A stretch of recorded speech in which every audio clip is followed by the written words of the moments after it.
নির্বাচনের পরবর্তী আসলে সময়টাতে আগামীতে সরকার গঠন হতে যাচ্ছে এবং তার নানা রকম দিকগুলো নিয়ে আমাদের সাথে আছেন অতিথি হিসেবে নাজমুল সাকিব, অ্যাডভোকেট, বাংলাদেশ সুপ্রিম কোর্টের, এবং আছেন অধ্যাপক ডক্টর আনিসুর রহমান, শিক্ষক, জগন্নাথ বিশ্ববিদ্যালয় ও রাজনীতি বিশ্লেষক। আপনাদের কাছে আমাদের অতিথি জিয়াউল কবির সুমনের বোধহয় প্রশ্ন আছে।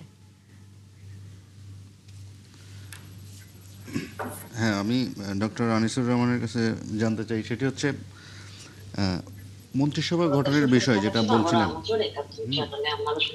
যেটা বলছিলেন যে এখানে যেহেতু 212টা সিট পেয়েছে বিএনপি, তো 17, 18, 19 বছর বিএনপির নেতাকর্মীরা কিন্তু তারা কিন্তু মানে ক্ষমতার বাইরেই 2007 পরের থেকে। তো এখানে মন্ত্রিসভা গঠনের ক্ষেত্রে কাদেরকে প্রাধান্য দেওয়া হতে পারে, একদম স্পেসিফিক কোন কোন ক্রাইটেরিয়ায়, কোনো আন্দাজ করা যায় কিনা? ধরে নিচ্ছি যে এখানে আপনার একটা প্রফেশনাল ক্যাবিনেট করার চিন্তা ভাবনা করবে। Professional cabinet in a sense যারা একাডেমিশিয়ান এবং সংশ্লিষ্ট মন্ত্রণালয় সম্পর্কে মোটামুটি একটা কনসেপ্ট আছে, যারা ট্যালেন্টেড এবং আপনার ইয়াং এবং প্রবীণ, এই দুটোর সংমিশ্রণ হবে। এবং তিনি যেহেতু দীর্ঘদিন ইংল্যান্ডে ছিলেন, সেখান থেকে যারা তার আশেপাশে ছিলেন, যাদেরকে তারেক রহমানকে যারা বুদ্ধি পরামর্শ এবং বিভিন্ন ধরনের ইন্টেলেকচুয়াল ক্যাপাসিটি দিয়ে হেল্প করেছেন, সেখানের একটা রিফ্লেকশন থাকতে পারে আমরা অনুমান করছি। তারপরে সাবেক ছাত্রদল নেতৃবৃন্দ যারা একটা বিশেষ অভিজ্ঞতার মধ্য দিয়ে, রাজনৈতিক অভিজ্ঞতার মধ্য দিয়ে তারা গিয়েছেন, তাদের একটা পারসেপশন থাকবে, আর প্রবীণদের একটা রিফ্লেকশন থাকবে।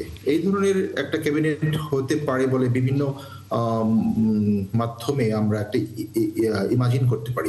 তারপর দেখা যাক। তারেক রহমান সাহেব কিন্তু আগে বলেছেন একাধিকবার যে জাতীয় ঐক্যের সরকার করবেন, সেটা কি কতটুকু? না, আসলে মনে হচ্ছে না এখানে জাতীয় ঐক্য সরকার হবে, এখানে বিএনপি গভর্নমেন্ট প্রতিষ্ঠিত হবে। বাট এখানে আমি যেটা বললাম, বাংলাদেশে সবচেয়ে বড় প্রবলেমটা হবে ফাংশনাল ডেমোক্রেসিটা কেমন। যেমন ধরেন একটা দল মনে হয় শ্যাডো ডেমোক্রেসির কথা বলছেন। That is not the concept of Bangladesh, and that is not required with the Bangladesh constitution, and that is not adjusted with the political culture in Bangladesh. এটা ওয়েস্টে আছে, এটা ইংল্যান্ডে আছে। আপনারা দেখবেন ইংল্যান্ডের সংবিধান কিন্তু লিখিত সংবিধান নয়। ইংল্যান্ডের সংবিধানের অনেকগুলো প্রভিশনস আছে যেটা তাদের ট্র্যাডিশনের সাথে সম্পৃক্ত। সো ট্র্যাডিশন এটা সংবিধানের মধ্যে প্র্যাকটিস করে তারা। সুতরাং এই সমস্ত কনসেপ্টগুলো আমাদের দেশের ডেমোক্রেসির জন্য কতটুকু রেসপন্সিবল, তার চেয়ে যদি আমাদের পার্লামেন্টটা ফাংশনেবল হয়, that will be very more effective than this kind of concept. এবং ফাংশনাল পার্লামেন্ট, ফাংশনাল ডেমোক্রেসি, এটা কিন্তু দেশকে উন্নতির দিকে নিয়ে যায়। এবং ফাংশনাল ডেমোক্রেসিটা হবে সংসদে। সংসদে বিরোধী দলের কাজটি হচ্ছে সরকার দলকে ক্রিটিসিজম করে সরকার দলকে বিভিন্ন ধরনের অ্যাডভাইস দেওয়া, আর সরকার দলের কাজ হলো বিরোধী দলের এই সমস্ত ক্রিটিসিজমকে অ্যাকসেপ্ট করে, ওন করে কিভাবে ডেভেলপমেন্টের দিকে যাওয়া যায় সেটার কাজ। সুতরাং আমাদের মতো তৃতীয় বিশ্বের রাষ্ট্রগুলোতে যেমনটা আমরা functional political scientist, economist, international relation, হিস্ট্রিয়ানদেরকে কাজে লাগাই না, সেরকম ভাবে আমরা সংসদটাকেও পলিটিক্যাল কালচারাল যে প্র্যাকটিসটা হবে সংসদে, সেটাকে আমরা একটা ফাংশনাল পার্লামেন্ট বানাই না। সেটা হচ্ছে আমাদের একটা বড় ধরনের ক্রাইসিস।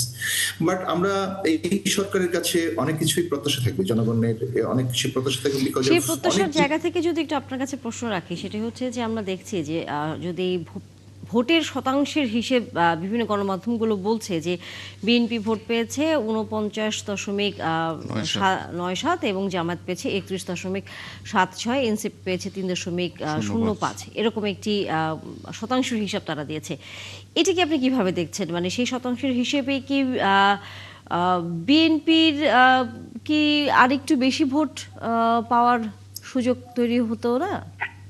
দেখুন, এগুলো সবকিছুই হচ্ছে আপনার এই যে পলিটিক্যাল গেইনের একটা প্রচেষ্টা। বাংলাদেশে এই কত পার্সেন্ট ভোট পড়লো এটার উপর কিন্তু বাংলাদেশের পলিটিক্সটা ডিসাইডেড না। বাংলাদেশের ডেমোক্রেসিতে যেটা ডিসাইডেড সেটা হলো, সাপোজ ধরেন একটা আসনে 50,000 ভোট, একটা আসলে একজন পেল 24,500, আরেকজন পেলেন হলো 25,500। 25,500 কিন্তু আপনার হলো যে মেম্বার পার্লামেন্ট হবেন। এখন রাষ্ট্রপতি শাসিত যে সমস্ত কান্ট্রিগুলো আছে, যেখানে সরাসরি জনগণ রাষ্ট্রপতি নির্বাচন বা প্রাইম মিনিস্টার নির্বাচনে ভোট দেয়, সেক্ষেত্রে আপনার এই শতাংশের ব্যাপারগুলো খুব ইম্পর্টেন্ট। বাট আমাদের মতো যে সমস্ত পার্লামেন্টারি ফর্ম অফ গভর্নমেন্ট আছে, এখানে শতাংশটা নট ভেরি ইম্পর্টেন্ট। তবে হ্যাঁ, পলিটিক্যাল পার্টিগুলো এই শতাংশের ব্যবহারগুলো করে তাদেরকে পলিটিক্যাল গেইনিং করার জন্য এবং জনগণের মধ্যে এক ধরনের পারসেপশন তৈরি করার জন্য যে আমাদের এত শতাংশ জনগণ আমাদের সমর্থনে আছে। এবং আপনি দেখবেন যে বেশ কিছু পত্রিকা এই যে আপনার উচ্চকক্ষে কারা যাবে এটা নিয়ে কিন্তু শতাংশের একটা পার্সেন্টেজ তারা বের করে উচ্চকক্ষে তাদের অবস্থানটা নিশ্চিত করার জন্য একটা পলিটিক্যাল গেইন করতে চায়। উচ্চকক্ষের হিসেবটা এখন কি হবে? এটা কি যেহেতু বিএনপি এর আগে আমার হয় যে আপনার আসন ভিত্তিক এটা পাবে, উচ্চকক্ষে পাবে আসন ভিত্তিক ডিস্ট্রিবিউশনটা হবে এবং যতটুকু ইমাজিন করতে পারছি নট। এখানে তো বিএনপি নোট অফ ডিসেন্ট দিয়েছিল, তো সেজন্য তারা হয়তো সেটাই চেষ্টা করবেন যে আসনের ভিত্তিতে। আবার যদিও জুলাই সনদ স্বাক্ষরের বিষয়ে অন্যান্য দলগুলো তারা তো ভোটের হিসেবের দিকে হয়তো যাওয়ার চেষ্টা করবেন, সেক্ষেত্রে আসলে একটা কনফ্লিক্ট তৈরি হতে পারে কিনা। না দেখুন, বাংলাদেশের এখন পর্যন্ত ইলেকশন পরবর্তীতে যে সমস্ত পলিটিক্যাল ডেভেলপমেন্ট গুলো দেখছি, মনে হয় না এক ধরনের কনফ্লিক্টের মধ্যে যাবে। বিকজ আপনার এই ইউনূস গভর্নমেন্টের সময় যেমনটা বাংলাদেশের অনেকগুলো পলিটিক্যাল আনরেস্ট বা এই ধরনের মব সংস্কৃতিতে ছিল, সেটা কিন্তু এখন হবে না। বিকজ অফ এটা হচ্ছে পলিটিক্যাল গভর্নমেন্ট। পলিটিক্যাল গভর্নমেন্টের সাথে আন্দোলন এগুলোকেও খুব কনস্টিটিউশনাল ওয়েতে করতে হয়। সুতরাং অনেক যে পলিটিক্যাল জটিলতা তৈরি হবে এমনটা ধরে নিচ্ছি না, বরং সলিউশনের দিকে যাবে। বিকজ অফ একটা পার্টি যখন মেজরিটি পার্টি হিসেবে আত্মপ্রকাশ করবে, সেই পার্টি তার যে ম্যান্ডেট আছে, তার যে ম্যানিফেস্টো আছে এবং তার যে একটা কমিটমেন্ট আছে, এই কমিটমেন্টগুলোকে রিফ্লেকশন করতে চায়। তবে সবচেয়ে বড় কথা হলো যে বিএনপির যে যিনি প্রধানমন্ত্রী হবেন, তার কাছে জনগণের অনেক প্রত্যাশা আছে এবং তিনি কতটুকু করতে চান, মানে হোয়াট ইজ হিজ ডিজায়ার এবং what is his design, what is his plan, এগুলোতে অনেক কিছু ডিপেন্ড করবে। নিশ্চয়ই। নাজমুল সাকিব, আপনি আছেন আমাদের সাথে, আপনার কাছে হ্যাঁ, ওনাদের এক্সপেকটেশন কি আসলে কেমন হবে? ওনারা যে শ্যাডো ইয়েটা করতে যাচ্ছেন, তো সেটা কতটুকু সমর্থন পাবে, বা এই বিষয়ে যদি একটু ব্রিফ করেন আর কি।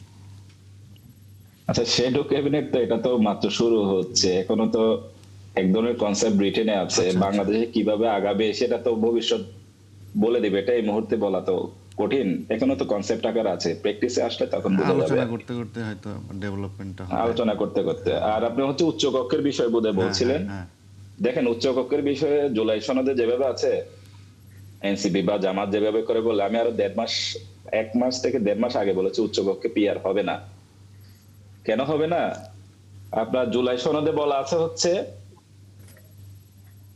যে দল মেজরিটি পাবে সেটা, এবং সেই দল ইশতেহারে যেভাবে করে বলবে, সে নির্বাচনী ম্যানিফেস্টোতে যেভাবে করে বলবে, যদি তারা বলে যে উচ্চকক্ষে হচ্ছে সে যতটা 300 আসনের মধ্যে যতটা আসন পাইছে সেই অনুপাতে উচ্চকক্ষে আসন দিবে, তাহলে ইশতেহারে যেভাবে বলা আছে সেভাবে। অথবা সে যদি ইশতেহারে বলে যে হচ্ছে পিআর এর ভিত্তিতে হবে, ভোট যত শতাংশ পেয়েছে তার ভিত্তিতে হবে, তাহলে সেভাবে হতে পারে। এখন জামাত বা 11 দলীয় জোট, এনসিপি সহ যে জোটটা, তারা তো বলেছে হচ্ছে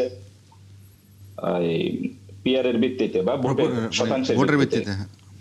কিন্তু বিএনপি তার ইশতেহারে স্পষ্ট করে দিয়েছে তারা হচ্ছে আসনের ভিত্তিতে যাবে, আসনের ভিত্তিতে করবে, মানে লোয়ার হাউসের আসনের ভিত্তিতে করবে। আরেকটা করবে, এটা তো নিশ্চিত। হ্যাঁ, এটা নিশ্চিত, এটা নিশ্চিত। এখন আরেকটা বিষয়, এটা আমার ব্যক্তিগত অভিমত আর কি, যদি ভোটের রিপ্রেজেন্টেশন না হয়, আলাদা করে একটা আপার হাউসের বিলাসিতা করার মতো, এটা হোয়াইট এলিফ্যান্ট হয়ে যাবে আর কি, শ্বেত হস্তি পালার মতো হবে। এটা দরকার নাই আসলে আপার হাউসে। এটা আর একটা রঙ্গমঞ্চ বানানোর তো দরকার নাই আমাদের। এটা আমরা এফোর্ড করতে পারবো না, এত টাকা পয়সা বাংলাদেশের হয় নাই যে আপনারা একটা আপার হাউস বানাবেন, সেখানে ওনার যারা যারা মন চায়। এখানে আর একটা উদাহরণ, এটা একটা ব্যবসা বাণিজ্যের একটা দোকান হয়ে যাবে আর কি। বড় যারা যে বড় বড় টাকা পয়সা আছে তারা দেখবেন যে অনেক কিছু এটা ম্যানেজ করে নিয়েছে, কিংবা আরো অনেক বেশি চাটুকার তৈরি হবে। আপনি চাটুকার অধ্যাপকদের মধ্যে থেকে হইতে পারে, আইনজীবীদের মধ্যে থেকে হইতে পারে, তারপর সাংবাদিকদের মধ্যে থেকে হইতে পারে, সিভিল সোসাইটিদের মধ্যে থাকবে, আলাদা একটা ভাইব্রেন্ট সিভিল সোসাইটি যে আছে সেটা আর থাকবে না। ফলে আমি এমনি হচ্ছে আগে থেকে হচ্ছে আপনার ইয়ার বিরোধী ছিলাম, আপার হাউসের বিরোধী ছিলাম। আপার হাউসে বাংলাদেশে কোনো ফাংশন নেই আসলে, এগুলো একদম বাকওয়াজ জিনিস বাংলাদেশের প্রেক্ষাপটে আর কি। এটা আমার ব্যক্তিগত অভিমত, দলীয় কোনো অভিমত না। আর যদি একান্তই আপার হাউসের বিষয়, আসলে আপার হাউসের কনসেপ্টটা কিভাবে আসছে আপনারা হয়তো খেয়াল করছেন কিনা আমি জানি না। সেটা হচ্ছে বাংলাদেশে যখন এই সংস্কারের প্রশ্ন আসে তখন কি সংস্কার করবে সেই একটা বিষয় চলে আসে। তখন যেমন ধরেন সিরাজুল আলম খানরা বাংলাদেশের সাংবিধানিক স্ট্রাকচারের মধ্যে ওনারা কি চায়, তখন ওনারা কিন্তু আরো সেই 80-র দশকে 90-এর দশকে ওনারাও তখন আপার হাউসের কথা বলতেন আর কি। মানে সংস্কার মানে সংসদে যদি সংস্কার করতে চান তাহলে একটা আপার হাউস লাগবে। কিন্তু বাংলাদেশের প্রেক্ষাপটে এত একটা ছোট রাষ্ট্রের মধ্যে আপনি আপার হাউস লাগবে কিনা সেই প্রশ্নটা আপনি আগে সমাধান করবেন। তারেক জিয়া সাহেব এটা কন্টিনিউ করে গেছেন। ধরেন আওয়ামী লীগের বলে উনি কি রাজনীতি করবেন? আওয়ামী লীগের সাথে আপনি ইয়ে করে রাস্তায় পিটাপিটি করে পারতেছেন না। আওয়ামী লীগের রাষ্ট্রযন্ত্র এভাবে ফেসিস্ট কাঠামো দিয়ে দাঁড়ায় গেছিল, আপনি তার সাথে কুলে উঠতে পারতেছেন না। তখন আপনাকে সফট কথা বলতে হবে।